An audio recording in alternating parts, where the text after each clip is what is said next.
Hi, my name is Jordan Dunn, and I'm a part of the University Innovation Fellow leadership team for our Rensselaer Polytechnic Institute.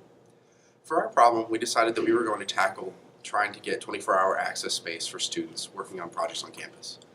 We noticed through talking with a lot of people that there's not actually many spaces that people from the business school and the engineering school can work together on projects.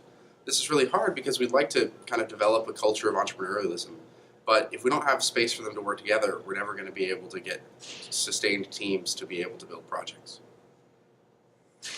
To tell what we could do to actually fix this problem, we decided to talk to a bunch of groups on campus.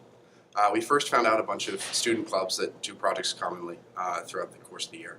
This included the Computing Club, ARCOS, which does open source software, the Embedded Hardware Club, and the Entrepreneurial Clubs on campus. We asked what space they had available and whether or not they were able to do projects there. It turns out that some of the engineering clubs do have space on campus, but it's severely limited as to when they can access it. Sometimes officers can get sustained access, but oftentimes the space actually closes at 6 p.m. or 9 p.m. depending on the day. This is really hard because their long-term projects require more than just working on it after school for a couple hours a week. We'd really like to be able to get them space where they can sit whenever they'd like and work on it. My name is Ray Parker. I'm also a University Innovation Fellow here at Rensselaer. In addition to this, I also work on a couple of different clubs on campus that Jordan mentioned before. One of them is called Engineers for a Sustainable World. What we're trying to do is we're trying to get a bunch of engineers to work together, and we need space as well that's open for 24 hours, so something like this would be great. To figure out whether or not we could actually implement this on campus, we had to also talk to faculty. We discussed with Esther Vargas from the Entrepreneurial Ventures Ecosystem Project. We also talked to the Severino Center, which is the Technological Entrepreneurship Center on campus.